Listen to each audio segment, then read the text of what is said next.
9 মাসের অন্তঃসত্ত্বা স্ত্রী ও বিধবা বৃদ্ধা অসুস্থ মাকে রেখে মৃত্যু হলো এক তরতাজা যুবক পরিযায়ী শ্রমিকের। টাওয়ার থেকে পড়ে মৃত্যু।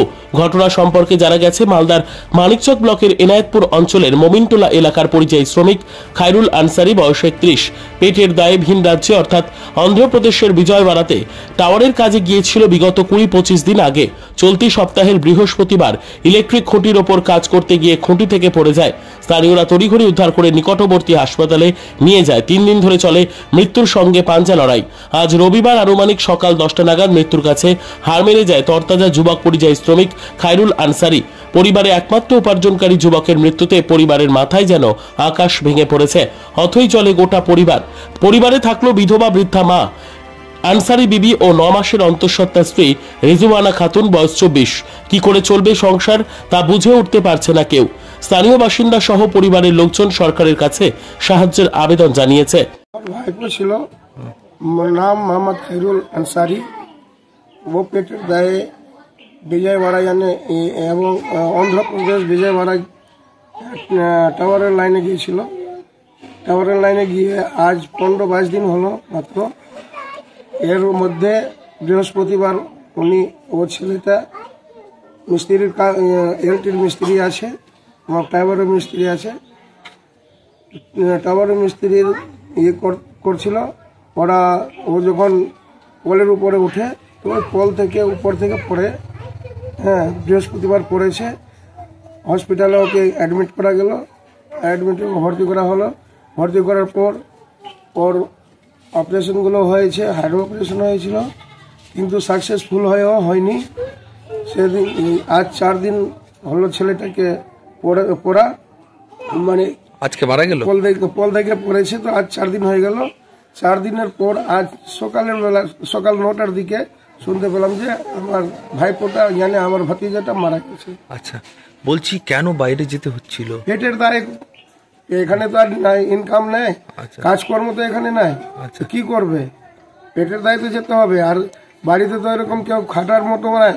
ওই একটাই ছেলে ছিল, খাটছিল, কিছু উপার্জন করে এনে মা এবং স্ত্রীকে, নিজের স্ত্রীকে ও চালাচ্ছিল, খাওয়াচ্ছিল এবং সংসার চালাচ্ছিল। আর সংসার চালানোর মধ্যে ওর বিবি যে আছে, এই 9 মাসের এখন অন্তঃসত্ত্বা আছে। হ্যাঁ, অন্তঃসত্ত্বা আছে। কিন্তু এখন যে কি হবে এটা আমাদের ভাবার বাইরে চলে, মানে ভেবে চিন্তা করে আর পারছি না যে আমরা কি করে কি করবো। পরিবারে কি আর কেউ উপার্জনকারী নাই? কেউ উপার্জন করার মতো আর নেই। আচ্ছা, কেউ নাই। ওর মা একটা আছে, ও মা অসুস্থ আছে। আচ্ছা। আর ওর স্ত্রী যে আছে, ওর স্ত্রী তো এরকম প্রেগনেন্ট আছে। কিন্তু আর ওরকম খাটার মতো কেউ নাই। কি দাবি রাখছেন আপনারা, কি চাইছেন? আমরা চাইছি যে সরকারের কাছ থেকে কিছু আমরা সাহায্য পাই, যাতে ওর পরিবার চলে। ওর পরিবার চালানোর মতো কোনো উপার্জন নাই তো কি করবে? তো সরকার আমাদেরকে কিছু সাহায্য করুক। আমরা তাতে। কি নাম যে মারা গেল? মোহাম্মদ খায়রুল। বাড়ি কোথায় ওর? বাড়ি এনায়েতপুর, মোমিনপাড়া। আচ্ছা, বয়স কত হবে? বয়স 31 বছর। আপনার নাম? আমার নাম মোহাম্মদ রমজান আলী। আপনি কে হলেন? আমি ওর চাচা হলাম, ছোট চাচা। আচ্ছা।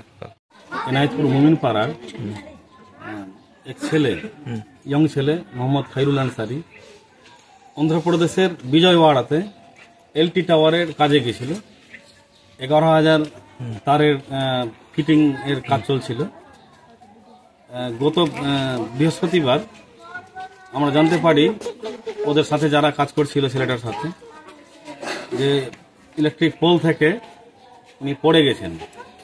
পড়ে যাওয়াতে সঙ্গে সঙ্গে তাকে অ্যাডমিট করা হয় ওখানকার সরকারি হসপিটালের মাধ্যমে, মানে পুরো অবস্থা সিরিয়াস অবস্থায় ছিল।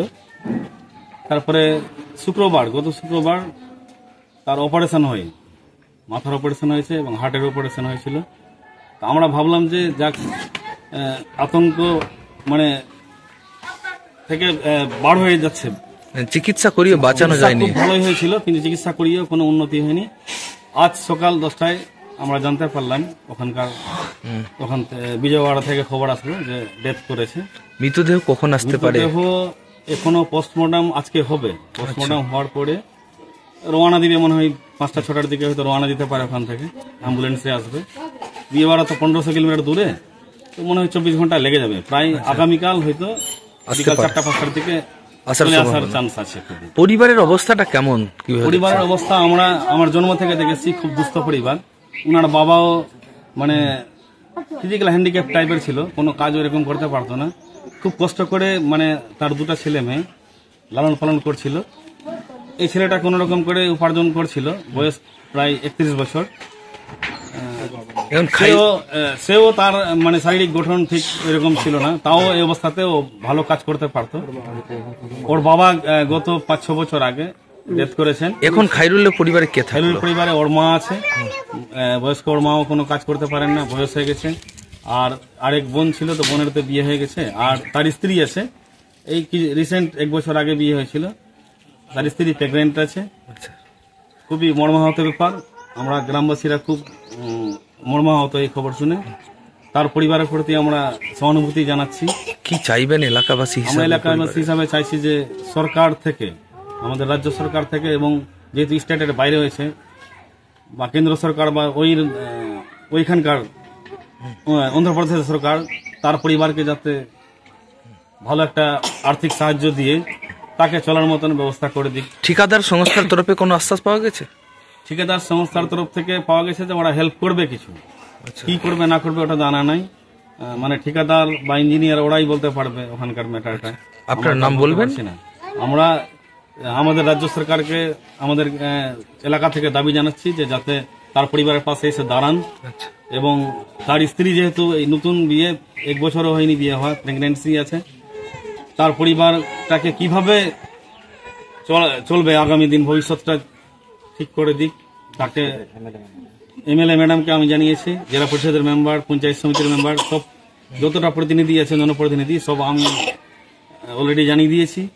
তারা আশ্বাস দিয়েছেন আসবেন, পরিবারের প্রতি সাহায্য হাত বাড়াবেন। আপনার নাম? আমার নাম রেজাউল হক, স্থানীয় বাসিন্দা। স্থানীয় বাসিন্দা। Bureau report, news for Bengal. This channel does not promote or encourage any illegal activities. All contents provided by this channel is meant for educational purpose only.